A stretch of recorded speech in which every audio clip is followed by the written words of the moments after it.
webinars conducted under the theme Pathway to a Successful Career in Chemistry, organized in view of aspiring the potential higher education opportunities and ensuing career prospects in chemistry.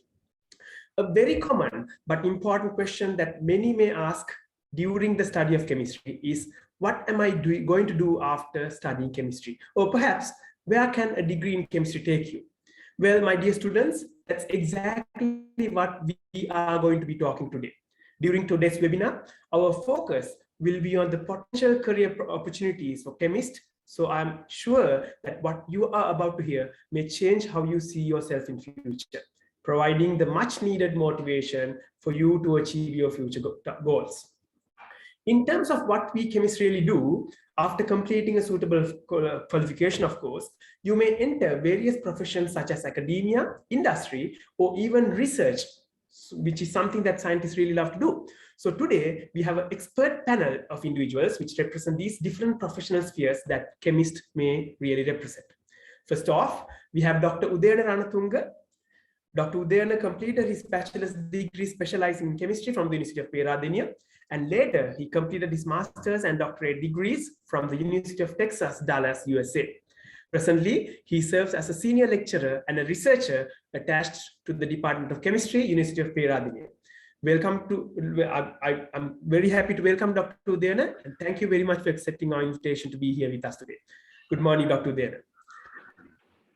Next, we have Dr. Lakshitha Pahalagedara, and Dr. Lakshitha completed his bachelor's degree specializing in chemistry once again from the University of Peradeniya, and later he completed his master's and doctorate degrees from the University of Connecticut, USA. Currently, he serves as the head of business development of the Lanka Institute of Nanotechnology, or SlimTech as many may call it, and he's also a senior lecturer attached to the SlimTech Academy. Once again, I would like to welcome Dr. Lakshitha Pahalagedara for this webinar, and thank you very much for accepting our invitation to be here with us today. Thank you for inviting me. Thank you very much, Lakshitha. And last but not the least, we have Dr. Piyal Ariyananda. And Dr. Piyal completed his graduateship in chemistry from the Institute of Chemistry, Ceylon, and later his doctorate from the University of Delaware, USA. After serving many prominent industries as a proficient chemist, currently he serves as the Global Head of Innovation at Stretchline Pvt Ltd. Very much for being here, Dr. Piyal, and welcome to this webinar. Thank you very much for having me, and thanks. So once again, on behalf of SARS last section E2, I would like to welcome our expert panelists to this webinar, and I'm sure what you are going to tell is probably going to change the lives of many undergraduates that we have here with us today. And I'm really happy to see that we have a sizable audience today gathered here, and the people or the students who have come here today represent almost all the different public as well as private higher education institutes of Sri Lanka. So that shows the commitment and the dedication towards our beloved subject within our dear students. So therefore, hopefully during the next 1.5 to 2 hours of time, we will get to hear what exactly needs to build you into a proficient chemist. And today's panel discussion will be moderated by the committee members of SLAS Section E2, Dr. Laksiri Weerasighe and Dr. Imalka Munaweera, who will take you through a series of questions which will definitely change the mindset of generation of chemists who have gathered here today. So without further ado, let's move on to the panel discussion. And now I would like to invite Dr. Laksiri and Dr. Imalka to take over control. Dr. Laksiri, over to you. Thank you, Dr. Lahiru. Dear students, dear panelists, let's start the session. Thank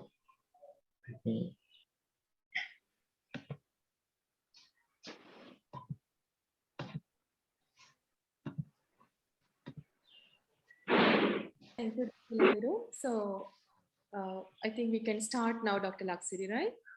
Yes, we can start. Right. So let's start our discussion. So students, so this is a great opportunity for you all. So studying chemistry can lead to jobs in cutting edge technologies within science and research, as well as role outside the laboratory, right? So studying chemistry opens doors to a range of sectors and opportunities, meaning your future career does not have to be in a lab. So I'm sure that all the participants in here might have a question on what can I do with a chemistry degree? So we are here to help you. So let me start our discussion firstly with Dr. Udayana Ranatunga. So Dr. Udayana, so can you give a brief introduction about your career journey? Sure. Thank you, Imalka. Thank you, Dr. Laksiri and organizers. And it's a pleasure to be talking with you all today. So as I was introduced, my BSc was from the University of Peradeniya, and I did a chemistry special or honors degree. I came into the faculty wanting to do physics, but then in love with chemistry and ended up doing a chemistry special degree. Then immediately afterwards, did 1 year of, as an instructor or demonstrator at the University of Peradeniya, then moved on to my MSc and PhD studies at the University of doing computational chemistry. And immediately after my PhD, came back and joined the University of Peradeniya as a senior lecturer. And I've been working happily since then. So. Right. Thank you very much, Dr. Udayana. So Dr. Lakshitha, so we would like to know your career journey as well. Thanks. I would say, can you hear me? Yes, yeah, you're audible. Okay. So I think there's an echo. Yes, I think there's an echo. Probably. Somebody's mic is on. Lakshitha, could it be you?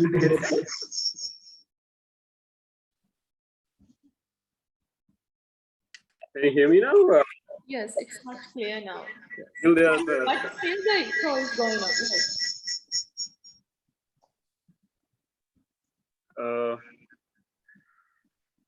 Let me give me a minute.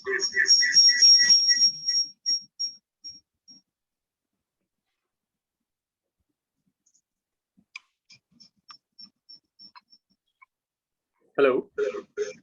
Hello. I don't know what the. I think that problem is still there. Imalka, your mic is on. That may be the reason. It gives an echo. Is it Yeah. so? Let me. Must be due to. Okay. Must be due to another No, other device. mics only. Can you hear me now? Doctor. Now it's clear, Lakshitha. Yes. Now it's clear, right? That's no Right. echo. Okay. can go. I'm really sorry. Really sorry about that.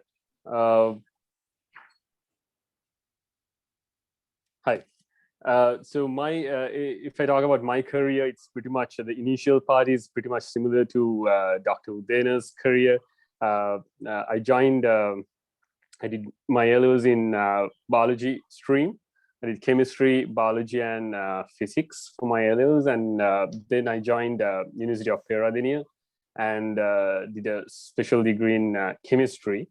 And my final year research was based on an inorganic chemistry problem. And then soon after the bachelor's degree, I joined the same department as a temporary instructor or a demonstrator. And then in 2010, after 1 year, I went to the States and joined University of Connecticut as a graduate student.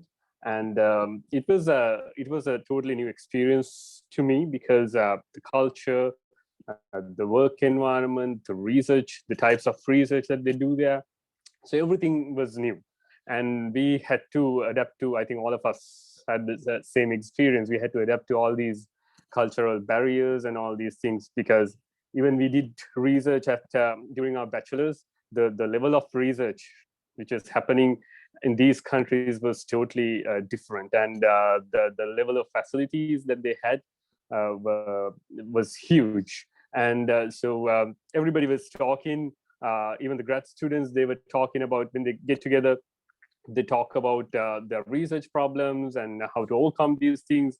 And also the most important thing I experienced was because I got the opportunity to get exposed to different cultures, different people who are coming from different countries. So that was an amazing experience. And luckily, I joined a research group which had 37 PhD students. It was a fairly large group. And in addition to these PhD students, there were some postdocs and there were some undergraduates. There were about 20 undergrads and there was only one supervisor. So I had the huge challenge how to do all my work, because we were used to looked after by during our small childhood. We were looked after by our parents, then by our teachers, and then even at the university, we had a very close relationship with our research supervisors because they were fairly small groups. So every day we gave updates.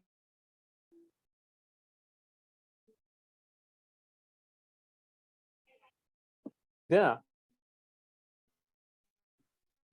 I had a huge challenge. Once I could not update him every day and get his advices. So I had to work by myself. I had to find solutions for my problems by myself. So of course, there was some fellow grad students and postdocs, but fairly I started depending on myself. And then on the other hand, since it was a fairly large group, we had a lot of equipment, the characterization techniques and all these things, which were owned by our supervisor. So we had the opportunity to use all these characterization techniques, the instruments, and we got the experience in using them. And then the most important thing which happened during my PhD time was I got the opportunity to work with the industry. While I was working for my PhD problem, I got the opportunity to work for industries such as ExxonMobil, Corning Incorporated, General Electric, because we did commercial projects with them. And even we will talk about all these things later, but that was the main benefit that I got during my PhD studies. And soon after my PhD, I decided to come back to Sri Lanka. And in 2015, we came back. And then by the time I had joined Slintech as a research fellow or a postdoctoral fellow. And then while I was working at Slintech as a scientist, I got the opportunity to do, one day I got the opportunity to take over the business development division of Slintech. So my CEO asked me to come to his office with the head of HR, and then he suddenly popped out this question. So they asked whether I'm okay to take this responsibility. So I said yes, and then now I'm heading the business development division at Slintech. So that's what my career is so far. Right. Thank you very much, Dr. Lakshitha. You actually motivated our audience. So let me go towards the Dr. Piyal. So Dr. Piyal, we would like to hear your career journey too. Absolutely. My career journey is very colorful, I would say, compared to the other two, because I served in many industries and a couple of different countries. So to start with, I joined the Institute of Chemistry long back in 1994 after doing my A-levels. I was very good at botany. There was no biology at that time, so it was botany and zoology. I was very good at botany. I want to be a botanist, but later my mind changed after knowing chemistry a little bit more. I wanted to be a chemist. That's why I joined the Institute of Chemistry. And I did fairly well. I was the batch top of the first part, and then batch second of the second. After that, I joined Unilever's as a chemist, and at that time, joining Unilever's as a chemist was a dream for any chemistry special graduate or anybody who's doing chemistry in Sri Lanka, because that was regarded as one of the top companies in Sri Lanka. Worked at Unilever's for about 2 years, and then got married to the batch top at the Institute of Chemistry. Worked with me again, with Mihiri, and then we both applied for master's degrees in the USA. At that time, applying for master's degrees or getting a PhD position was very difficult. Imagine in 1994, There was no internet so much. There's no facilities to communicate with. We had to wait for a couple of days to get a reply from our professors. Like that, somehow we were able to get into a master's program at University of Louisiana Monroe, a small school, but it was very interesting place. And in 2001 January, we went to US, both of us, and then completed our master's degree in 2003 in inorganic chemistry, where I worked extensively with nickel complexes, mostly biological related nickel complexes. And then we both got an opportunity to work at University of Delaware with our PhD. I selected bioinorganic catalysis with my boss, Professor Charles Riordan. And as Dr. Lakshitha said, they are huge groups. It's not individual people. We had about 14 members, including 3 postdocs, and only the professor would meet only once a week in the group meeting. Most of the time it is by your own. We get a key, we get a lab key, and then we get the building key and facilities key. So you can work at any time, you can go to the lab at any time, but you need to get your work done by your own. So with help of my senior students and the postdocs, we were able to get a lot of results done. And there were some days I worked 2 days in a row without even sleep for some experiments. What I had to do is monitor the reaction with NMR, reactive NMR. So to complete that reaction, it takes about 2 days. So I have to get an NMR every hour. So that that kind of interesting periods we had during the PhD, and yes, completed the PhD in 2010.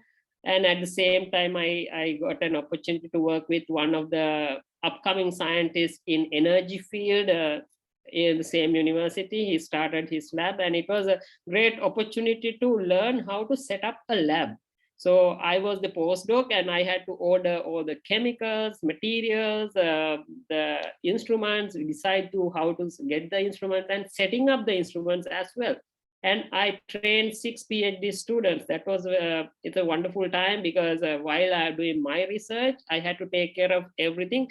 That's only when I felt the gist of management, how to manage time, people, money, and everything. And then after 2 years of postdoc period, I was given an opportunity to connect with BASF Germany, the number chemical company in the world.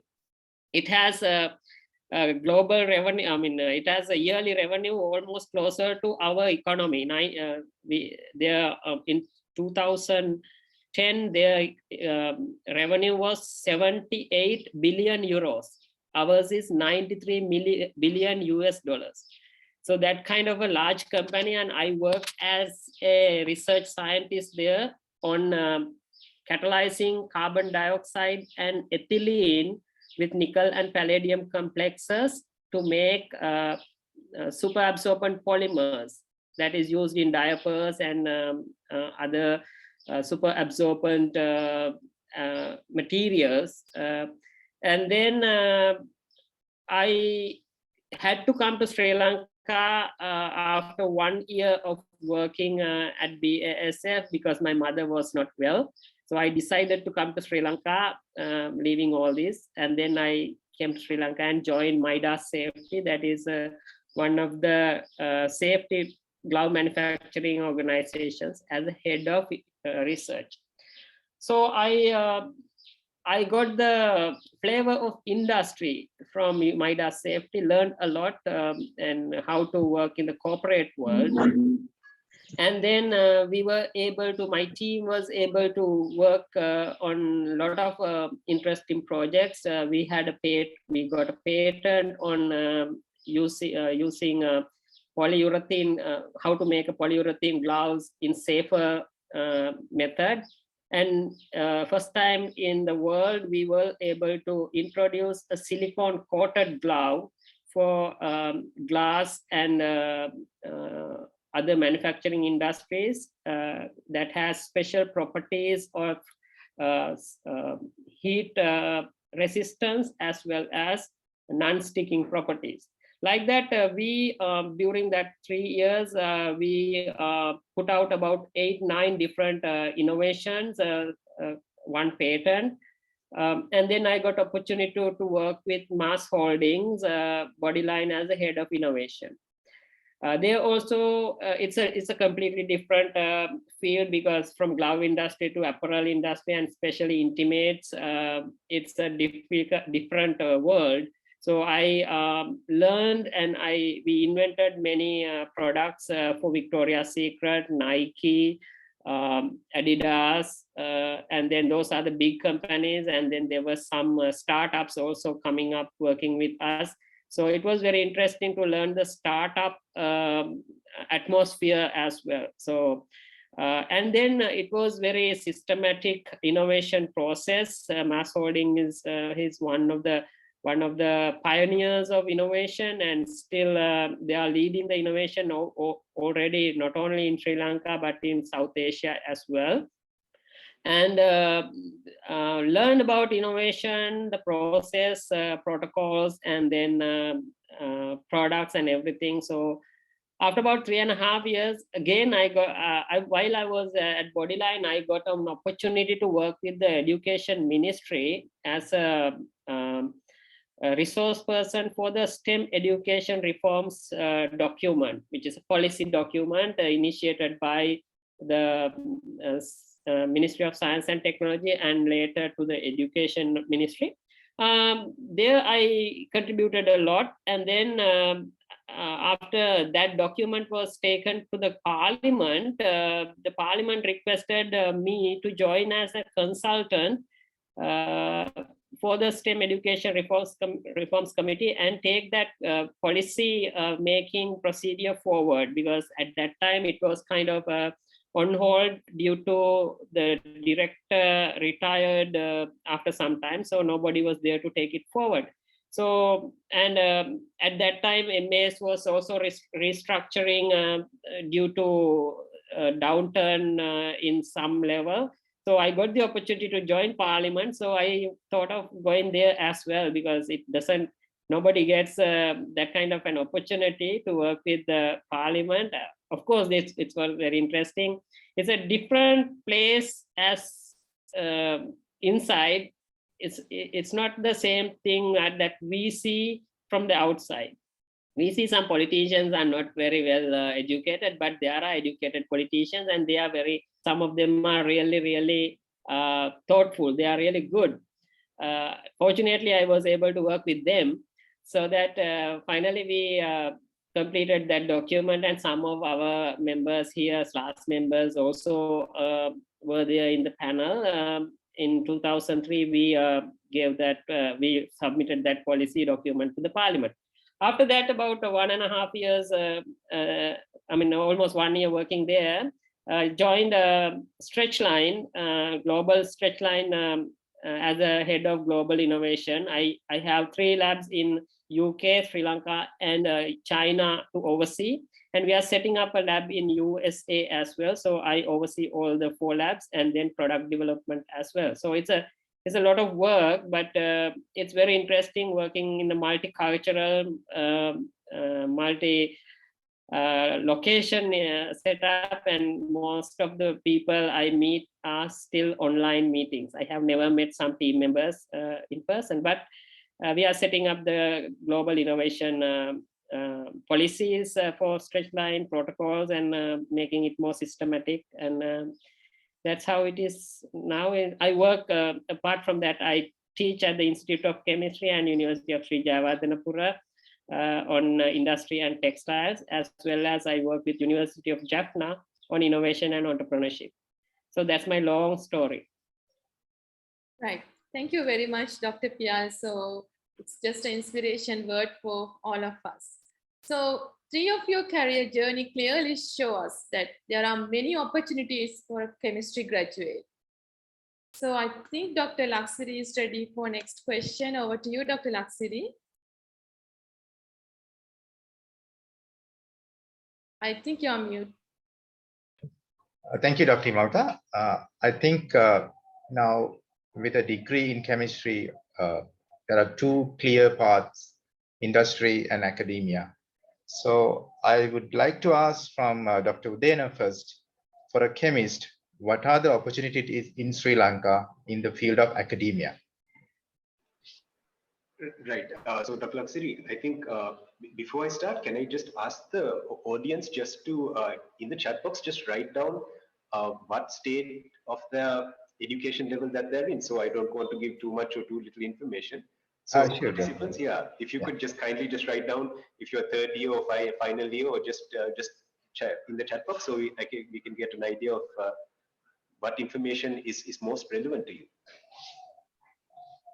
So while the undergrads are while the participants are just giving their feedback, let me say for academia in Sri Lanka.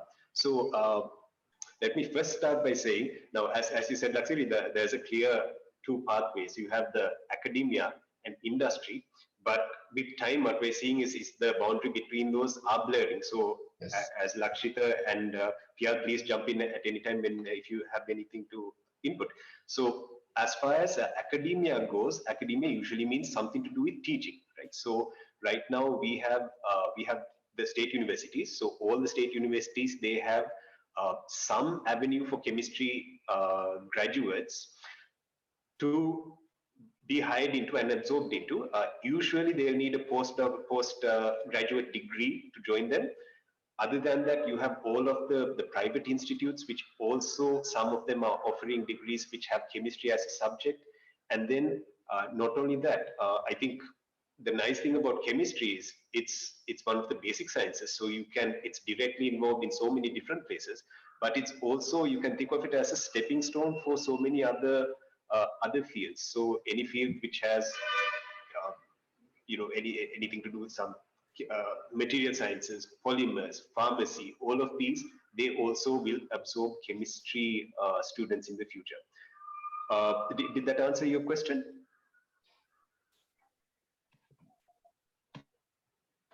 Yes, Dr. Udayana, thank you. So now I would like to turn to Dr. Lakshitha. Dr. Lakshitha, you are from industry and you are also in a research development institute. And you sort of like, I feel like a hybrid in between academia and industry. If I may ask, what are the opportunities for a chemist in research development and management in industry?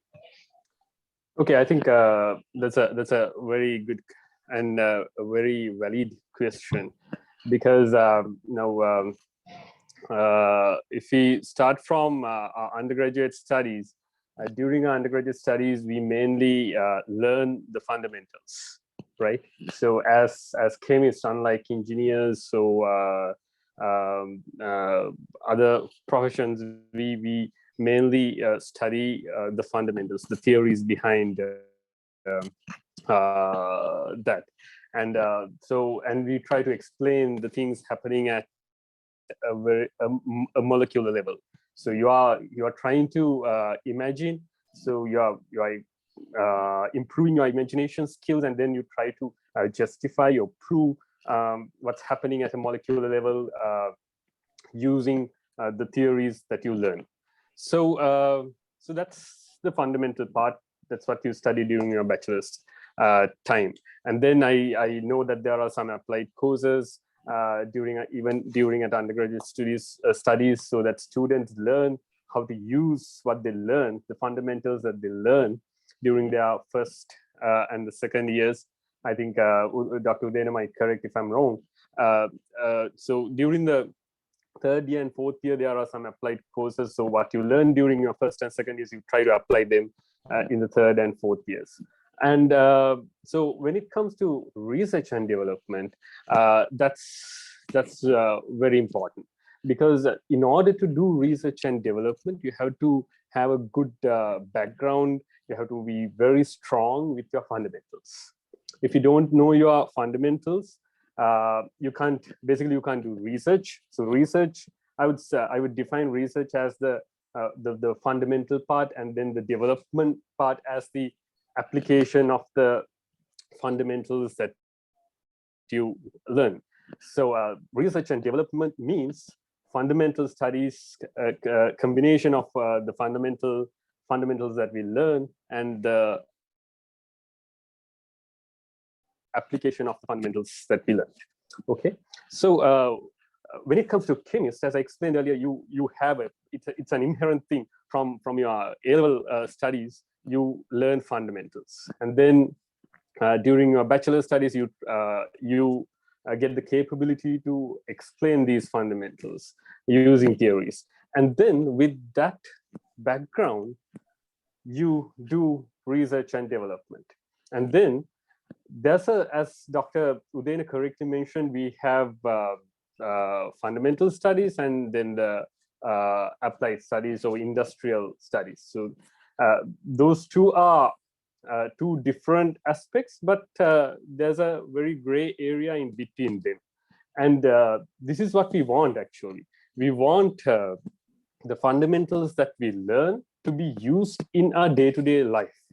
So that's why we need research and development. So a chemist can do this function more than anyone else, because they have a very strong fundamental background, and then they can use their fundamentals in research and development and come up with something that can be used in the day-to-day life, or a process that is useful to the general public. So what I believe is, so my role at Slintech, even as a scientist, what we do is we use the fundamentals and then we try to do some applied research and then come up with a product or a novel process. So as a chemist, all the chemists, they have this strong background to use their fundamentals in R&D and then use that in applied research. So that's the positive point a chemist has. Thank you, Dr. Lakshitha. I would like to ask the similar question from Dr. Piyal. With your expertise in the global industry, actually in innovations and all, what do you give and like to our audience? What can you tell about the opportunities in industry for a chemistry graduate? Well, as Dr. Lakshitha said, fundamental knowledge is a must for anybody to develop their career in industry or academia. So basically, they should have a sound knowledge in chemistry if they are going to any industry related to chemistry. There are many industries related in chemistry: food industry, manufacturing, apparel, chemistry, chemical industries, and all these things. For any of these industries, if you are applying chemistry, you should have some fundamental knowledge on how the chemicals behave, what are the properties and all these things, at least in that minimal level. That's why we are all looking for graduates in chemistry in that kind of industry, as well as they should have some kind of a research experience, at least as a six months internship research, so that students will know what is happening with these chemicals. Because in the lab, we add A and B and we get C. That's pure chemicals. But in industry, most of the times, it's not just A plus B goes to C, because it has so many other additives, other conditions, and all these things. So that you cannot expect the straightforward reaction if you are doing something in industry. There are many conditions, and not only that, you will get, if you add a Grignard reagent, you get methylation. Of course, you can get that. But you cannot get that done in your industry, because it has safety problems, safety concerns, as well as the material stability and all these things. So that you need to apply your practical knowledge to get that reaction done in an industrially suitable manner. You can do methylation, you have to do methylation in some other way without using Grignard reagent.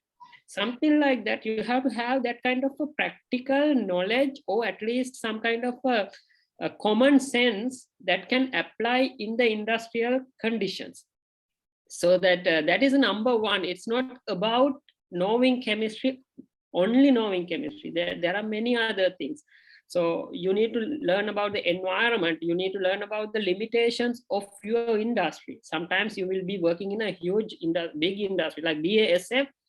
If the reaction is going well, they will invest any amount of money to get the reaction done. But if you are living in a country like Sri Lanka, you have so many limitations. The safety, the conditions, you cannot heat more than 100, 150 or 200 probably. So you cannot pressurize things like that. So these are related to chemistry side. So you have to improvise most of the time. You need to use your common sense, and you need to be a little more versatile on your work. But when it comes to other industries, for example, I also thought that I have done chemistry PhD in fine chemical catalysis, but now I am working on the apparel industry. So it's completely different field, but you apply your fundamentals. Still, I work with chemicals when it comes to material innovation. So there you have to expect that what you learn in the university or even your postdoc or anywhere may not apply 100% in your industry. So I cannot expect my organization to give me a research project with what I have done. So I need to keep my mind open, adjustable to work with whatever I get, but you will be always able to connect with the experts, partners, suppliers with your knowledge. So knowledge is fundamental. You should have your openness, and then you should be mostly using common sense and improvisation with your basic knowledge. Thank you, Dr. Piyal. I think now we have a pretty good understanding and knowledge about the opportunities in industry and academia we have as a chemist. So I would like to ask from Dr. Imalka, do you have anything to add here, Dr. Imalka? Yes, I think most of our students may curious to know about how to get an opportunity, right, in academic or industry. So let's ask from Dr. Udayana, how to get an opportunity in academy, and actually what does a successful candidate need to possess to get that opportunity? Right, Dr. Imalka. So to get a job in an academic field, or to find your career pathway in academia, you need, the higher your academic qualifications, the better it is for you. So let me answer this in two ways. For Sri Lankan university, for academic career pathway in Sri Lanka, you can start off with a basic science degree or honors degree, and then you can do your postgraduate work. The National Institute that we have for postgraduate science work is the PGIS at Peradeniya, but other than that, all of the universities offer postgraduate degrees. Then you can do those, and then if you have a qualification above a Master of Philosophy, that is the baseline level for a permanent senior lecturer at Sri Lankan universities. So above that level, you can progress in your career, and after that is how much you grow and develop as an academic. To apply for or to find a career pathway as an academic abroad, you need to start off with a 4-year degree. So this is a small sticking point for our 3-year degree holders. Most foreign countries, most internationally, a 4-year, you need 120 course units to be considered a degree. So you need to start off with a 4-year degree, and then you can apply for a higher studies, so master's or PhD. Depending on the country that you're going to do the PhD or your master's, the number of years that it will take will change. So for example, if it's a research-based PhD, then it will be 3 years. Places like Australia, the UK, they offer 3-year degrees, 3-year PhDs. And then other countries such as the US, Canada, and most European countries, Korea, Japan, all of them offer 5-year PhD programs.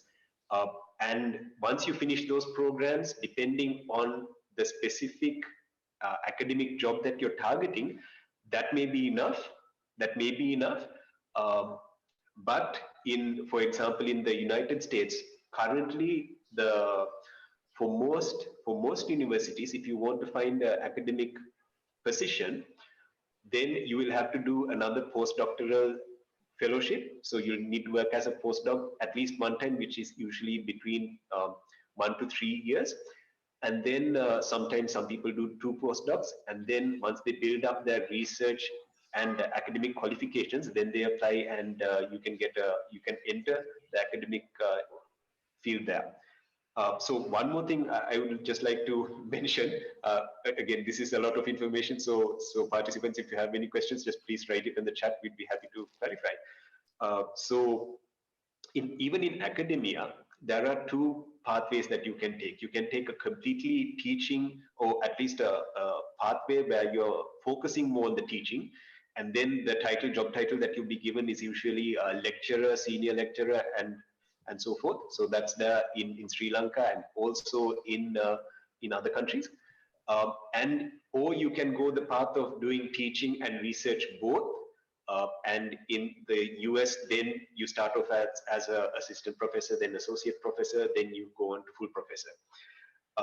In Sri Lanka, there's a bit of a gray area because the career pathway is to go from lecturer to senior lecturer to professor. But even then, I think in Sri Lanka, our primary focus is still teaching. So I think it's not so much of an issue. I hope I answered the question, Imalka. Yes, thank you very much, Dr. Udayana. I think it is clear for everyone how to get a job opportunity related to the chemistry in academia. So I would like to move to Dr. Lakshitha and ask, what is the career pathway in industry and government institutes and non-government institutes in Sri Lanka?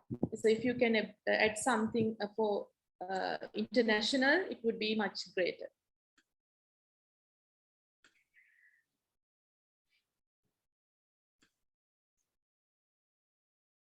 I think Dr. Imalka, Lakshitha. I think Lakshitha got disconnected. Yeah, it's not in the meeting.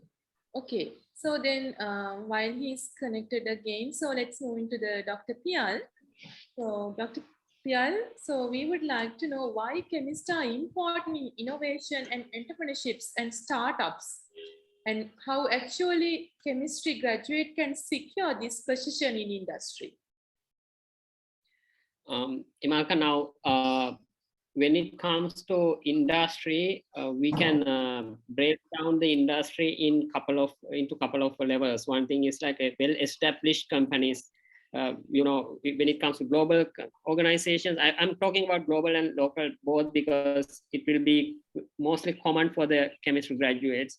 So when it comes to global companies, most of the global companies that are doing chemistry related industries require PhDs for the higher level jobs, like scientist or chemist jobs. They need PhDs most of the time. And then lower level, they need master's degree in chemistry at least. And the BSc graduates mostly go in a very executive level or like a analyst level job. So that is the global scenario. When it comes to Sri Lanka, so if you are joining like a big organization like Unilever, Elephant House, or any other food industry, you will need a good academic record. Unfortunately, still in Sri Lanka, we measure people by academic record, even in the jobs. But you need some good academic record, at least suitable for the industry. And we look into some kind of a research experience other than the laboratory experience you've taken at the university. So you should have some kind of an internship or some project with a government institution or something with hands-on experience in chemistry. So that is, and upon that, this is not only about academia. Right now, the Sri Lankan companies are also looking for other skills, teamwork, leadership, even within that candidates, entrepreneurship, innovativeness, creativity, soft skills. These are also looked at. So if you are only very brilliant at what you are doing in your academic work, And if you have no idea what's happening in the other side of the world, you might not get into that, because we look into a teamwork environment, leadership. We need leadership and teamwork mostly because we work in a team environment. You are not a lone genius. You have to work with the others, so that with the academic qualifications and with the other soft skills and the extra activities, whether you have been in societies, have you been in a team sport, that will be also valuable. If you are in, for example, Rotaract Club or any other like a reputed university level organization, that will add to your qualifications. What I see as a little different from my perspective, I might not need the brilliant academic record. I will need the people who will look into the problems in a very sensible way and who can apply themselves to get into solve that problem. There are many organizations like that in Sri Lanka look into that angle.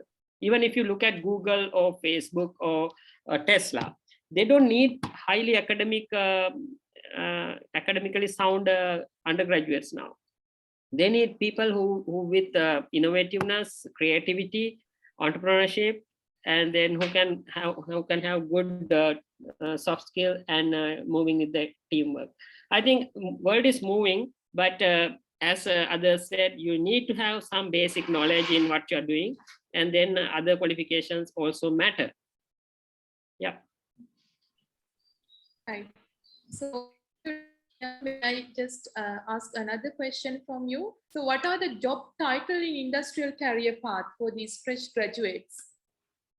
Okay, so the job titles in the industrial career pathway is number one will be chemist, because we are doing chemistry. So, and then once you get into that, there are many other areas you can work on. Quality control is another area, because you need chemistry knowledge to do quality control.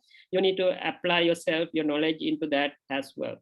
And then material development is another area that you can work on, because for that also you need basic chemistry. Although you might not be making materials, you will be working with the suppliers or other companies to make that. So in order to connect with them and direct them with what you need to have some kind of chemistry knowledge. So material developers, product developers, quality controllers, chemists, those are the main things that you can look for. And there are other areas also. There are some specific areas. Currently, it's not developing in Sri Lanka, but in the future, it is going to be developing something like patent work. So still the law firms are not hiring chemists for that, but in the future, there will be some opportunities for chemists in that. If you combine yourself with law degree and chemistry degree, you can even start now by yourself as an entrepreneur to start with helping out people who need to patent things with chemistry background, and you can work on that. And for the other sector, entrepreneurs and startups, you need all the skills. It's not only chemistry. So if you are a startup, if you are in a startup, you need to have other skills like financial, strategic skills and everything. But main career paths are chemist, quality control side, product development, material development, and legal side. And those are the main things. Right. Thank you very much, Dr. Piyal. I think it is clear for everyone. So I think Dr. Lakshitha is with us now. So I would like to ask from you, what is the career pathway in basically government institute and non-government institutes, as well as some government-related industries for chemistry students? As well as Dr. Lakshitha, the student might interested to know how they can become a future CEO or maybe the human resource manager or some other like special senior managers in a company. Okay, thanks. I think a fairly I think I should come up with a fairly broad answer because it's that question contains a lot of content. Of course. Yeah, you can just summarize. Okay, Yeah, thank you. yeah. So let me start with the first part of the question: the opportunities in government institutes, non-government, and other research institutes for a chemist. So mainly, if you consider Sri Lanka, there are a number of government research institutes. So there's such as Rice Research Institute, Rubber Research Institute, Tea Research Institutes, and in most of these places, they need chemists. So you have the opportunity to work in any of these research institutes, and also we have Industrial Technology Institute, ITI. And NERD, so they are more into applied side. So whether you are into deep science or deep fundamentals, or whether you are into academia, there are opportunities in government institutes. So Slintech is a private limited company. It's a public-private partnership. Research institute must be the only public-private research institute in Sri Lanka, but we are considered as a private limited company, and we operate as a private company. So there is no recurrent budget for us from the government. We have to find our revenue. So you have to use research as your revenue generation method. So I will slightly explain the business model at Slintech. So at Slintech, what we do is we do research and development.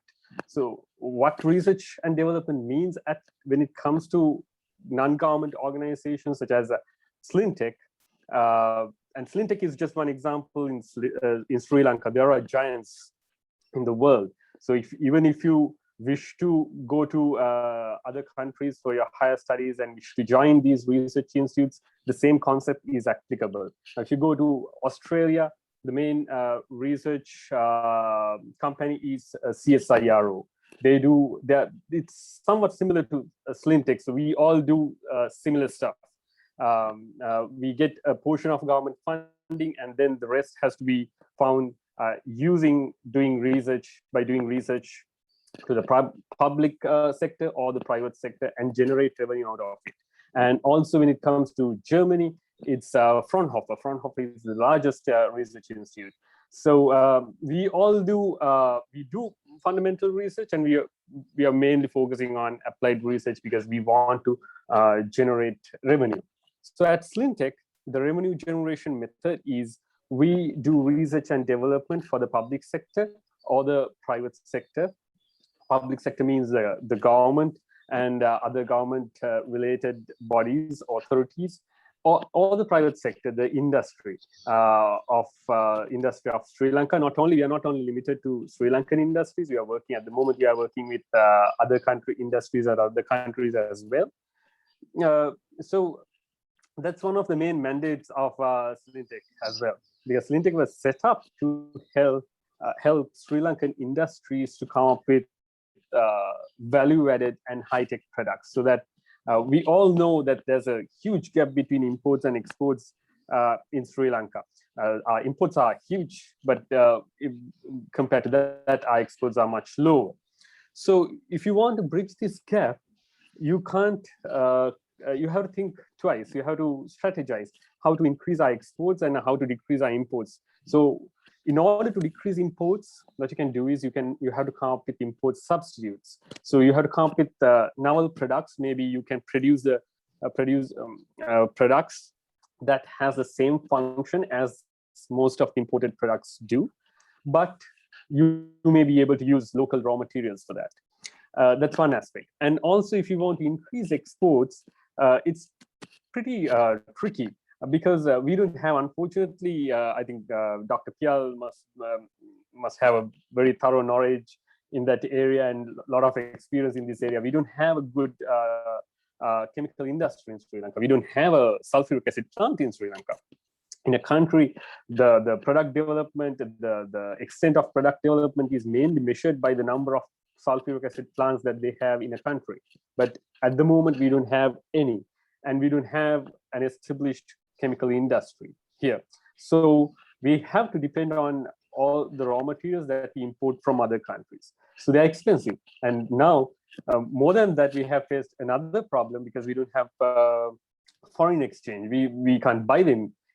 Even if we want to buy them at a higher price, we can't buy them because we don't have dollars. And also, even a similar situation that we have dollars, enough money, and there are enough materials outside in the outside world that you can use as raw materials, but still there could be problems because at any point they can stop sending these raw materials to us. Then all our industries fall apart. So the best thing is to come up with exports, high-tech exports. At the moment, unfortunately, our high-tech exports are less than 1% of total exports. So you have to come up with high-tech products or value-added products. For that, you can use local raw materials. There are enough examples in Sri Lanka. You can use graphite and convert it to graphene and then come up with novel products. And then you can work on battery applications.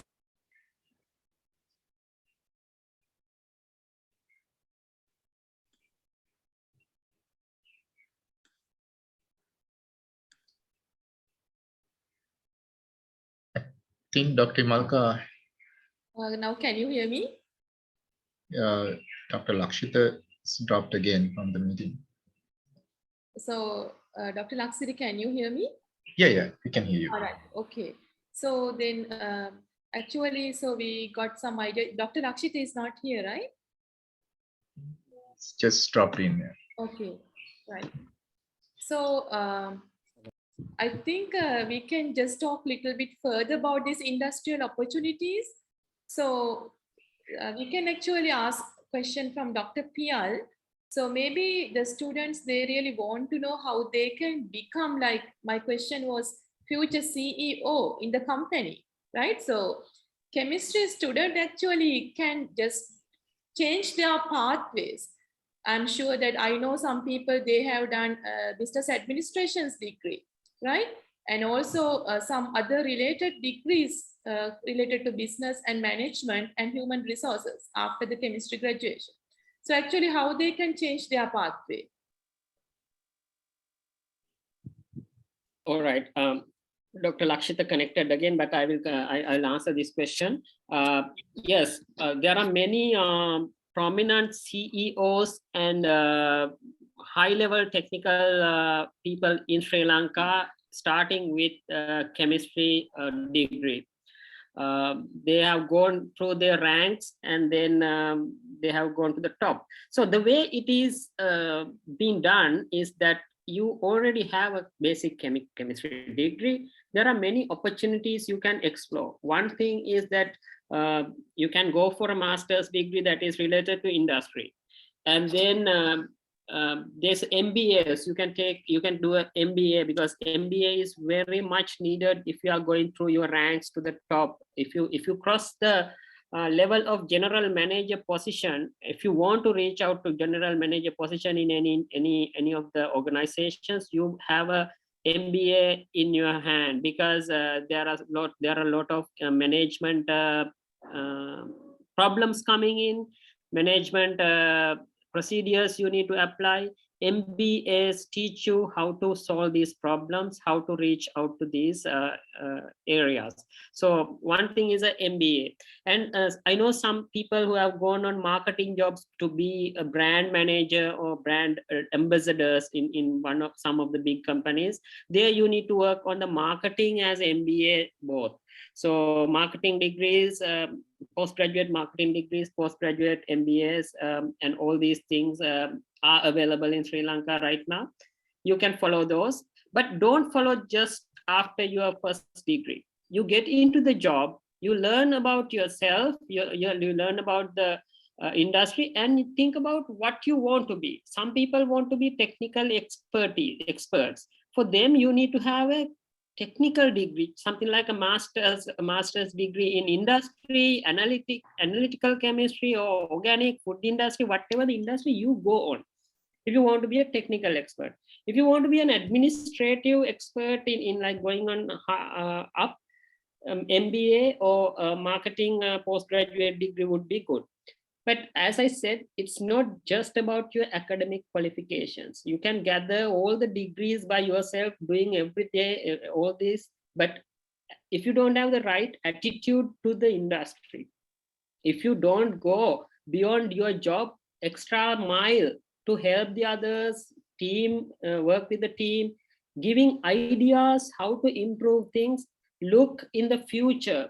Right now, if you are looking into, if you are working in some product development, don't develop these products for this year. Look into the next 5 years and see whether I can do something for the next 5 years, so that you will be regarded as a person who will see the future, who's strategic. You need to be strategic. You need to think about new trends. You need to be planning ahead of things. That is how you add your qualifications as well as your additional qualifications to consider you as the next level person. We don't give promotions in the industry just for the stuff you do.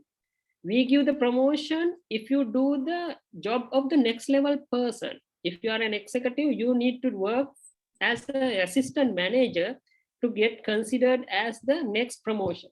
If you are a senior manager, you need to work as a general manager to see whether you can get a promotion. So it's not only about academic qualifications. You need to move around with the people. You need to have kind of a good reputation in the organization that this guy is a good one.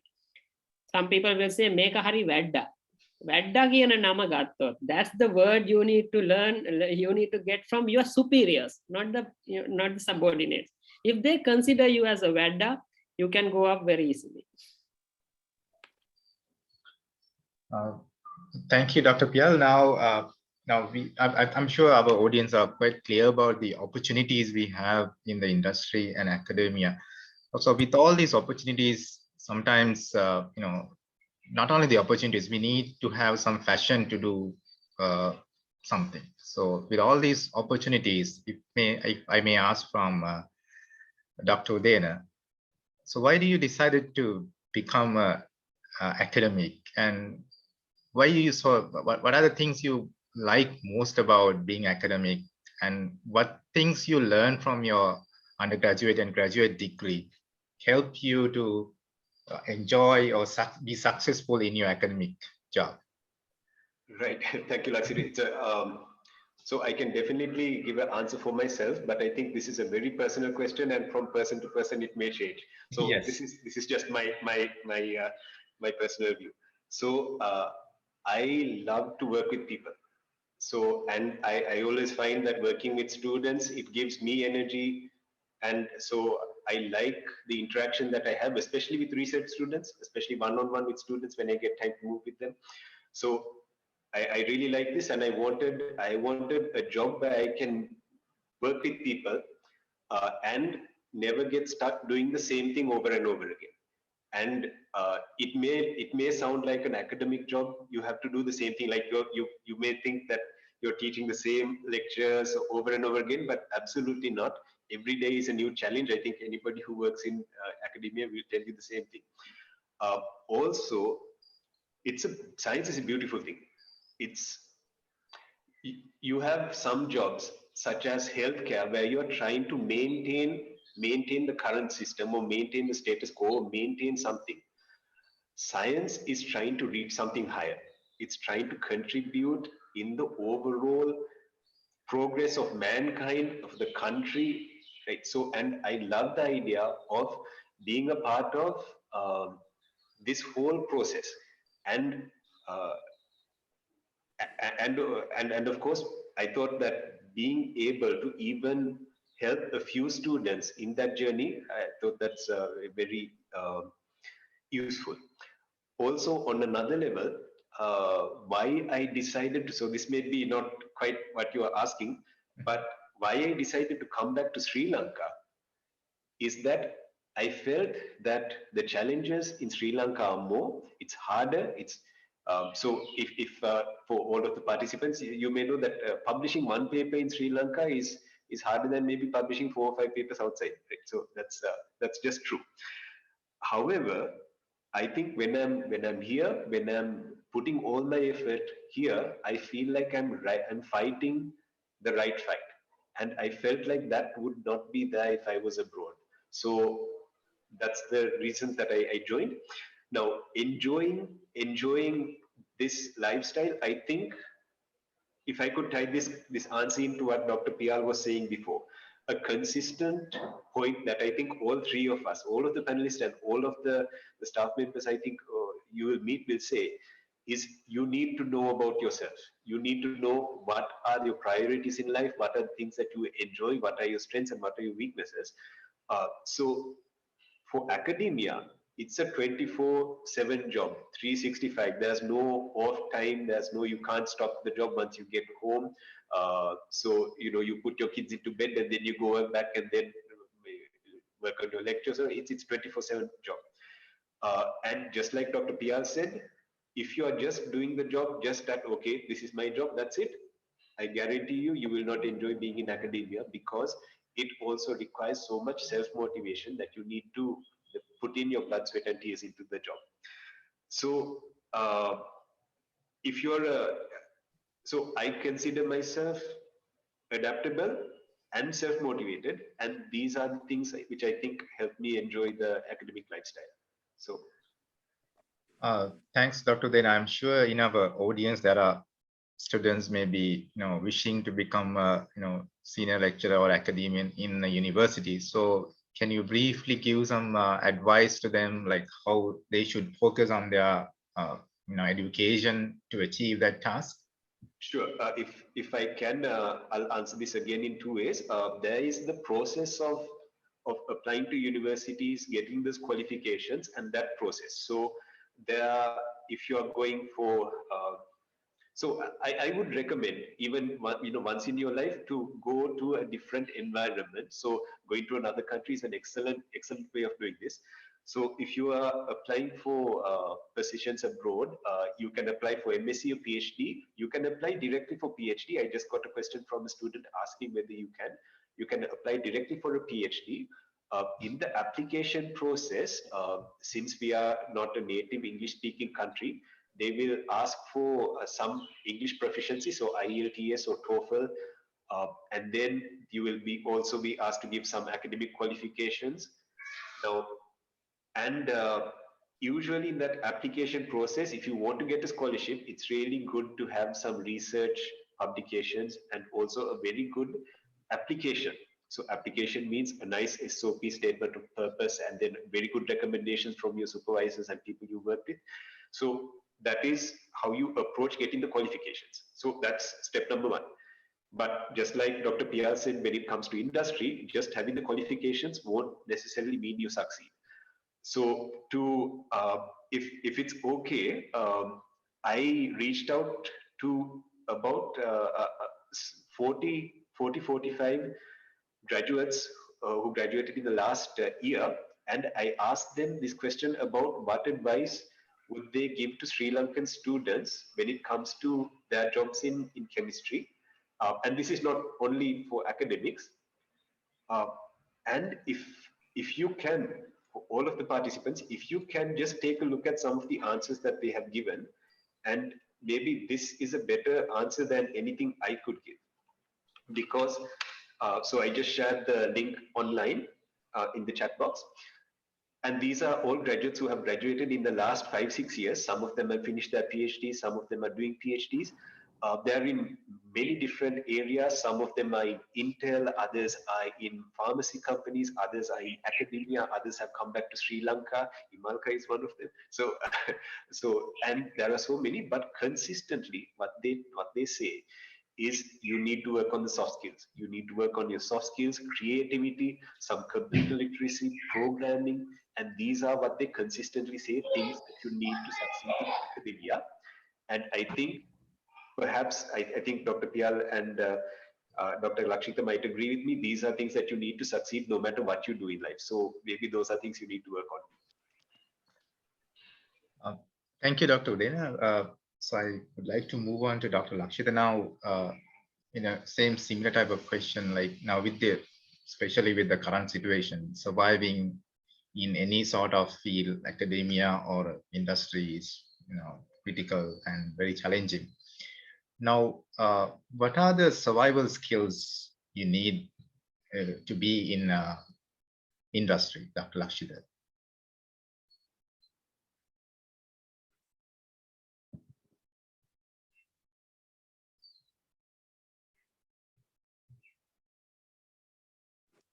Hello, can you hear me? Yeah, we can hear you now. Okay, I'm sorry about that for the disconnection, and I will quickly complete my previous answer. Sure. What I was talking about was the value addition. So for Sri Lanka, for a country like us, and it's related to this question as well. For a country like us, the main savior is to come up with value-added products. So being a person who does research and development has become very important at this moment. So what you have to do is you have to identify the opportunities, the raw materials that you have, and then you have to think about how you can add value to that, and then come up with nice, high-tech, high-value products. So that this is the only way our country can come up from this, come to a fight with this economic crisis that we have right now. So your role as a chemist in research and development, whether it is a government institute or a non-government institute or in industry, has become important more than ever. So this is the time that you should play your role. And I will get back to my experiences as well, because at one point during my school time, I hated chemistry. When I was doing my first try, I hated chemistry and I got a C. I never stayed at the chemistry class during my school time. I always tried to stay in another place. I went to the dancing room and stayed in the dancing room during chemistry. But when I was doing my second try, I realized that this is the way that you can, this is the main subject or the central subject, as Lahiru mentioned in the introduction. This is a central subject that you can solve most of the problems that we have. And from the very small day-to-day life problems to very high-level global problems such as energy crisis and all these things. So by being a chemist, you can play a huge role. So then when I was doing my PhD studies, after spending about 2 years, I published papers, I applied for patents, and during my PhD time, I was able to publish more than 15 papers, and I obtained 2 US patents. But during the second or in between second and third year, once I felt this is not what I want. I don't want to be, I end up my entire life in a laboratory. I want to meet people, I want to discuss with them, I want to identify their problems, I want to talk to them, and I want to get involved in leadership and management. And then I was thinking about quitting my PhD program, and then I wanted to come back to Sri Lanka and then join the industry. But luckily, during the same time, I got realized if you want to do something better, you have to do it, you have to complete whatever you start. So because I didn't want to get out of chemistry, I just want to be a chemist. But at the same time, I didn't want to end up my entire life in a laboratory. So that was the condition I had that time. So what I did was, then I decided, no, I will complete my PhD and I will try to get involved in more and more industrial problems. I will try to find solutions for these industrial problems. So I started working with H2S absorption, the real world problems, water splitting reactions, because my main subject was, my research background was in catalysis, nanocatalysis, so heterogeneous catalysis. So what I did was I synthesized nanomaterials that can be used in applications. So in that case, from that point onwards, I started looking at real world problems and then try to come up with new materials, characterize them, and then apply in real world problems. And then I joined Slintech soon after my PhD. And there, as I mentioned to you earlier, I got offered. I got an offer from the CEO to head the business development division. It was very challenging to me because I was a materials scientist, and but I knew that I wanted to. This is what I wanted. I wanted to lead. I wanted to talk with people. I wanted to talk with the outside world, and I wanted to find the day-to-day life problems, so the mega trends, and then find solutions for that. So I thought that I would be able to play the major role that I wanted. So I basically wanted to link the fundamental science or fundamental research and development with the refined products or processes, because in Sri Lanka, I would say that the deviation is a bit larger, because universities, although they are now, I think that's a very good trend. They are getting involved with a lot of business activities, applied research, and all these things. But about 5-6 years ago, that was not the case. The universities were mainly doing fundamental research. This is the basis of everything, as I explained at the very beginning of my talk. But the industry was doing, they were mainly finding solutions for their day-to-day problems. But if you want to come up with a revolutionary thing, revolutionary product or disruptive product or a process, you have to link these two up. And also, I thought that this is the opportunity to do that. And also, all the scientists who are at Slintech, although they do applied research, they all are scientists. They were just like me, and they were looking everything in a scientific way, and then they got fascinated with the outcomes that they saw on the lab bench.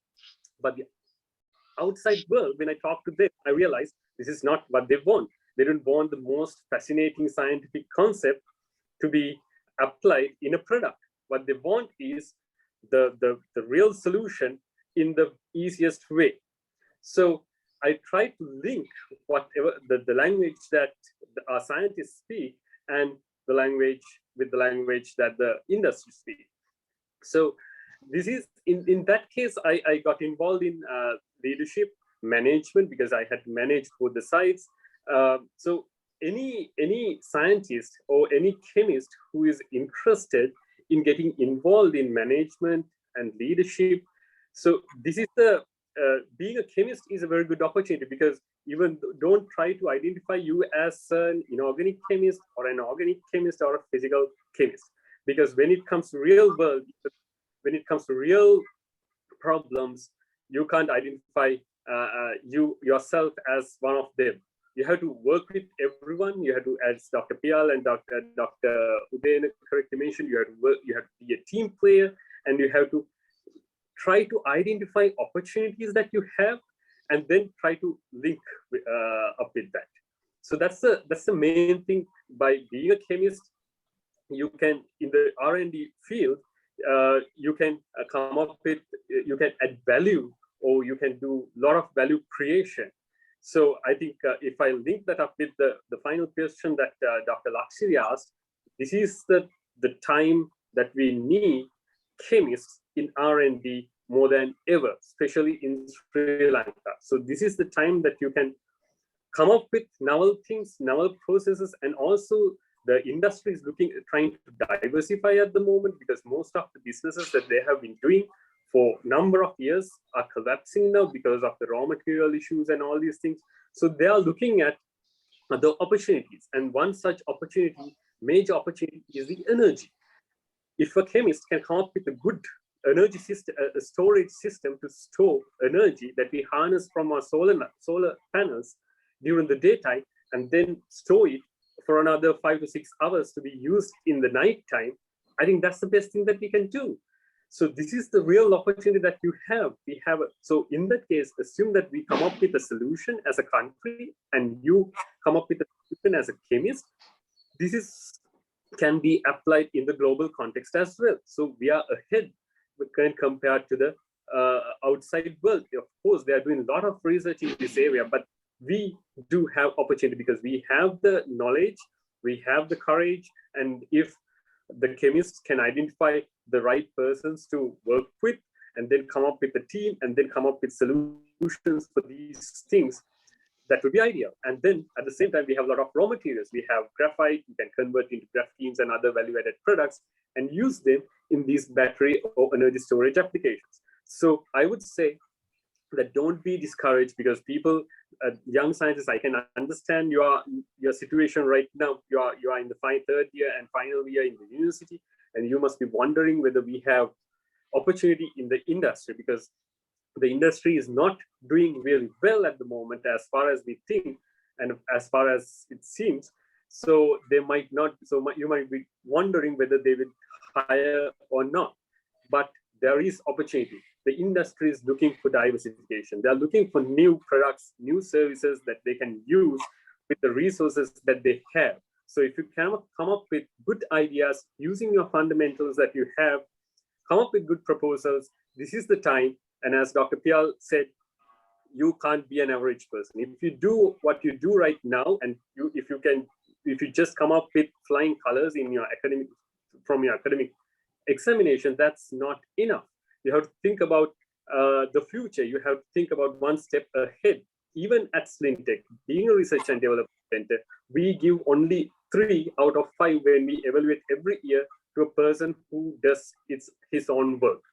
Only if he does the work more than what he is required to do, we give 4 or 5.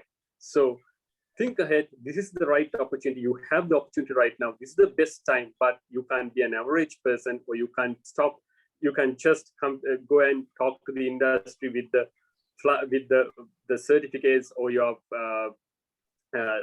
exams results at this moment, but you have to come up with new proposals, new ideas, and new research and development suggestions. So that's what I have to add, Dr. Laksiri. Thank you, Dr. Lakshita. I think you covered like a vast area, and thanks for your explanation on that subject. All right, Dr. Imalka, do you have anything to add? Yes, I think we are now at the end of the panel discussion. The time is like 11:30. So I would like to actually just add something. So we were talking about all the career opportunities, but I think it's very important to have networking in job search. There are many hidden jobs, right? And also the networking is really useful for career development as well. So I would like to just point this question to Dr. Udayana. That's the last question. Can you add something briefly why this networking in job search is very important for these fresh graduates? Sure, Imalka. So fortunately or unfortunately, networking is still the main way that all the higher level jobs in academia and industry work.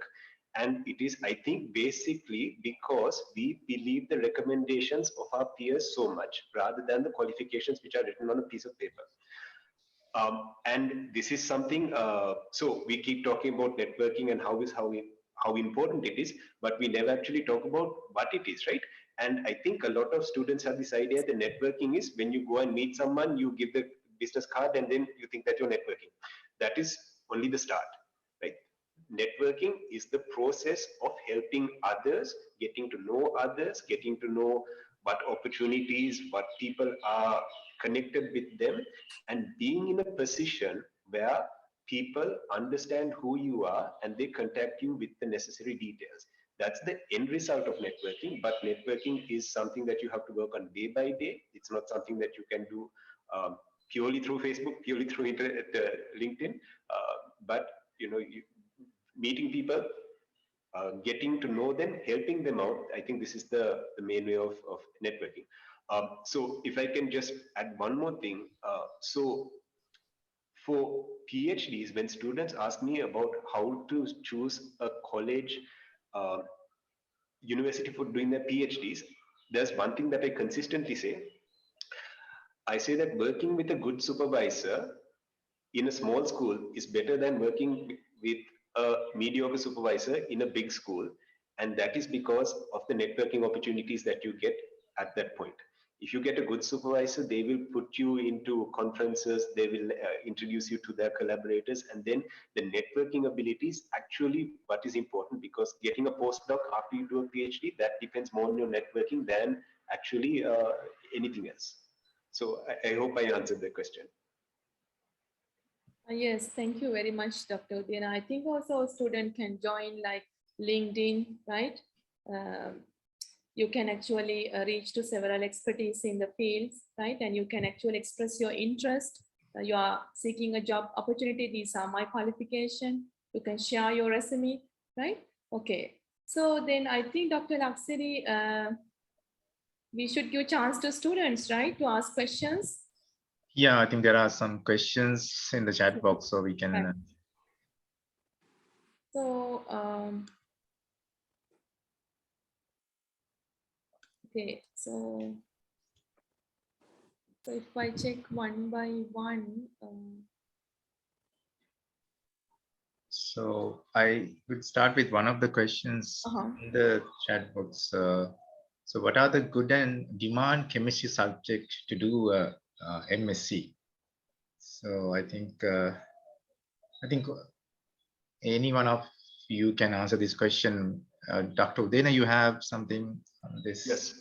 So again, if you're, as long as you're good on what you're doing, it does not matter. But let me tell you, historically, the highest number of jobs in the world are there for analytical chemistry, for pharmaceutical chemistry, and materials.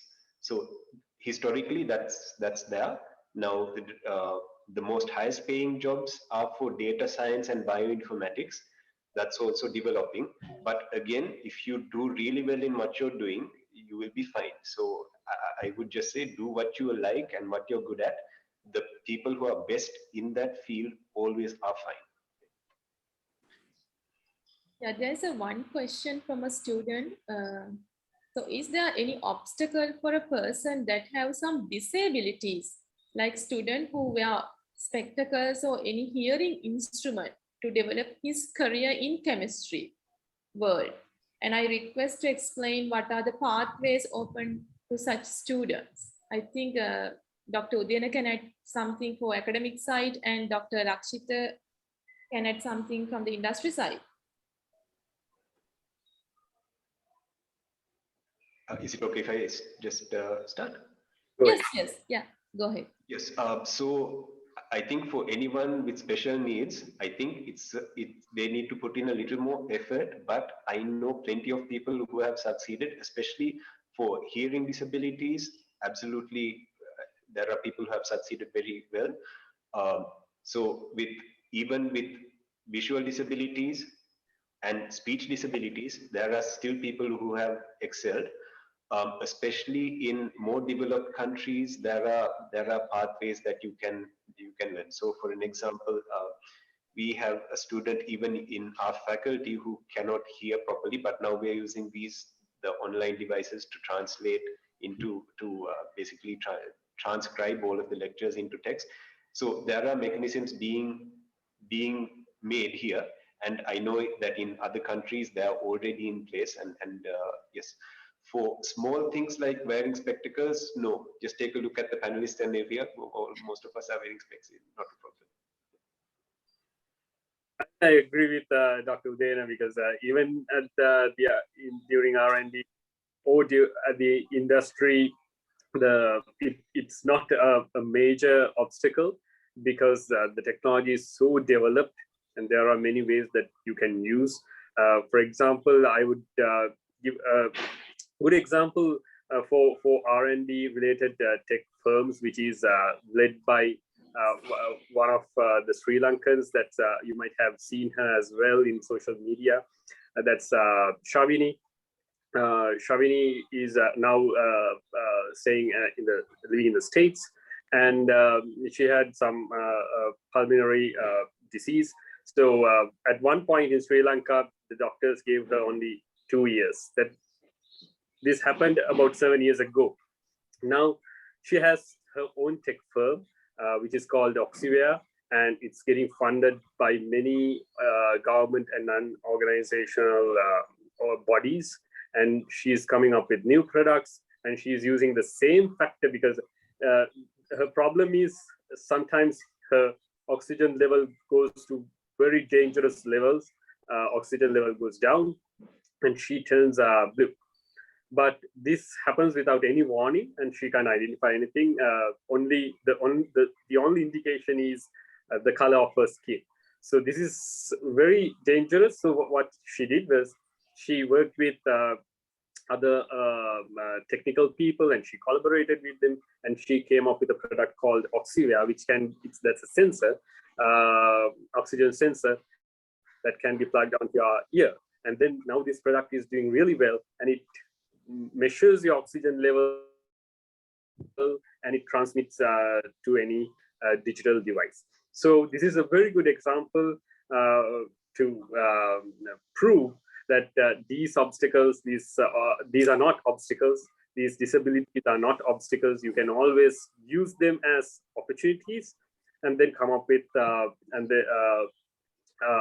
succeed in your life.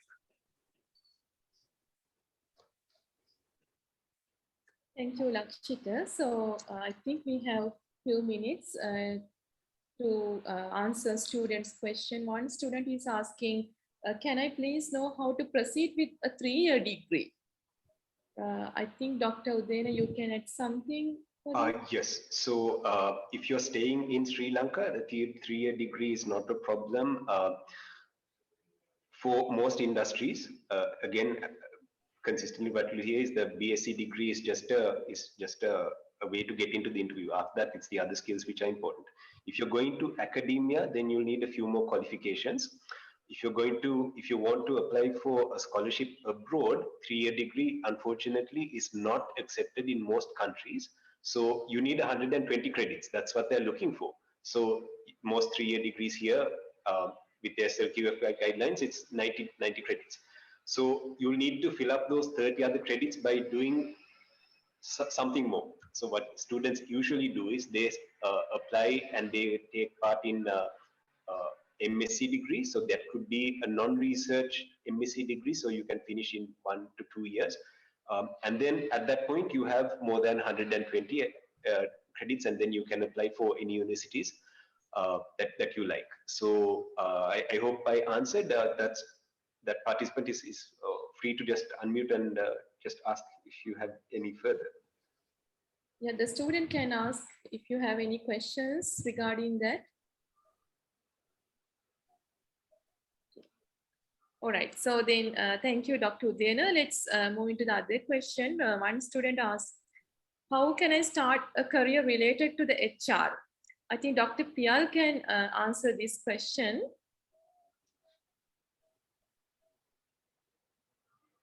Well, if you want to be a HR manager, you cannot just become a HR manager from the day one. As I said, you need to build your career. Whoever go to industry, whether it's an executive manager or anybody, he or she becomes an HR manager from the day one, because that person will be working with the peers, subordinates, as well as the superiors. So you're not single person, you are networking with all 3 levels, and you become a HR manager solving your subordinates problems, working with the peers, and then reaching out to the superiors. So there you start your HR manager career from the day one you start your job. But if you want to be a HR manager specifically, you can go to the HRM. There are a couple of institutes that teach you exclusively HR related diplomas, degrees, and postgraduate work. So you need to have that specific skills, specific procedures to know, and all these things to become a HR manager. But if you don't have the feelings, the empathy to the people while you are working, don't try to become a HR manager, because that might not be your career. What I wanted to tell for everybody, even before I couldn't tell that, if you don't like to be in an industry, or if you feel like, okay, I need to earn more money because rather than academia, it is better to be industry. But if you don't have the passion to be in any industry or in academia, don't try to be there artificially, because you will get bored. You will get kicked out because you are not in there. Your heart and soul is not there.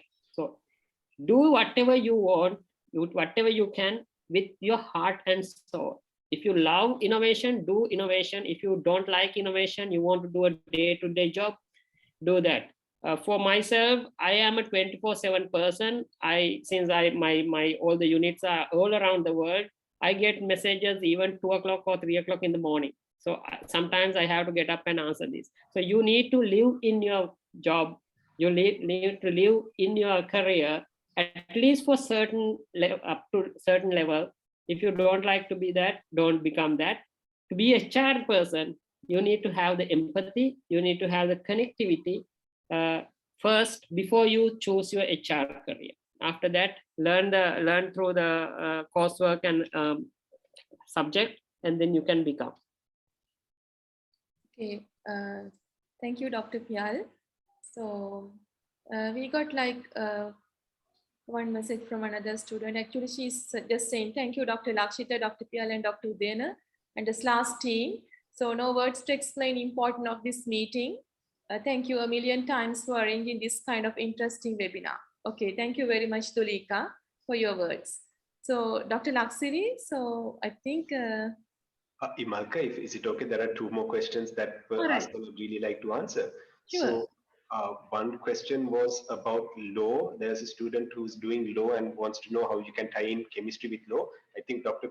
Piyal also talked about the fact that patent law is going to be coming to Sri Lanka soon, already well established in other countries. Apart from that, there are 2 companies who hire intellectual property specialists. So this is ideal for someone who's studying law and science. So this is one field that I could suggest. Also, one other question that is very near and dear to my heart: how do you find a good research supervisor? And I think many people will have some ideas about this, but unfortunately, I have to say that it's better if they have some money and some grants to sustain you throughout your PhD career. Unfortunately, that is the reality. You don't want your supervisor to run out of money in the middle. Other than that, you can check to see whether the students who pass out from that lab have a lot of research publications which are first author, second author, and you know that this research supervisor gives them opportunities. Other than that, if you just go to the website and you see that these people are working together as a team and having fun, you know, there are pictures of them at Thanksgiving and things like this, you know that the research supervisor is a decent person. So this PhD supervisor-student relationship is one of the most close, strange, and very influential relationships that you will have. Your supervisor can make your life a living hell. They can also propel you to places that you don't think that you could have gotten to. So I would say money, the person, and opportunities, those 3 would be my... Thank you. Dr. Laksiri, I think we might have time for another 2 or 3 questions. Do we have time? Yes, we can spend like maybe 1 or 2 questions. Okay, right. There are 2 more questions in the chat. Chat, okay. Yes. So I can see I'm an external pharmacist. Not only that, I'm working as a dispensing officer at government hospital. Now I am in first year BSc student. Can I ask, after finish my BSc, can I get job opportunity from drug manufacturing companies? Then can I study another degree with BSc as parallel? I think maybe Dr. Udayana and Dr. Lakshitha can add something for this. I need to find out, Imalka. I'm not sure. Yes, me too. I have also like that kind of feeling. Yes, we can't straight away give the answer for this type of question. I don't want to give a wrong answer, but first of all, very commendations on doing so many things at once. Right. I can answer that last question, whether you can do another degree while doing the BSc. You can, there are people who do it, but unfortunately with all of the disruptions to the academic calendar, I think more and more universities are doing undergraduate work on weekends. And I know as a teacher, I hate doing that to the students, but sometimes there's no choice, and some universities are doing that. So If you plan to do your BSc during the weekdays and then another degree or other academic or other qualificational work during the weekend, that may get disrupted. But I do suggest to my students or encourage my students to do that. Apart from that, working in the pharmaceutical industry, I know that after you do a PhD, you can definitely get jobs in pharmaceutical industries abroad and in Sri Lanka. Just after the BSc, I'm not sure with the chemistry whether you can. You can with the MBBS, you can with the pharmacy degree from Allied Health Sciences. I'm not sure whether you can do it with the chemistry. I need to find out. Okay, so just a last question. Are there any chances for a PhD for a student having 4-year degree with a second upper class? Can you please explain how the class matters? Yes, absolutely. Yes, you absolutely do not need a first class to get into a university, even to get a scholarship. I know people who have GPAs of 3.0 with a 4-year honors degree who are doing excellent, maybe the top of their whole batch, right? So the first class will help you, especially to get into places like Australia or some universities. They will ask for the high GPA. But for the research-based PhDs, a first class will help you definitely. But just because you get second upper or even second lower, do not think that stops you from applying. Absolutely not. You absolutely have a chance. Try and do as much research and highlight that area of your application. You have to have some strength, so try and strengthen your research. Yeah, I'm also agree with you, Dr. Udayana. So if they can do more research and just publish before they apply for a PhD, you will get a good chance. Yeah, I think we are at the end of the session now. So thank you very much, Dr. Nalin, for your valuable comment. He's expressing thank you all for arranging and resourcing this wonderful discussion. The way it organized was very fruitful. Thank you very much. So I think Dr. Laksiri, so we are at the end. You can add something and we can hand over this to the Dr. Lahiru. Sure. Thank you, Dr. Imalka. I don't see any other questions from the audience, but a lot of people thanking us for having a good discussion on this very relevant topic, and thank you all for all the expert members on this subject for coming to this event. So I would like to hand over the session to Dr. Lahiru for formally thanking you all.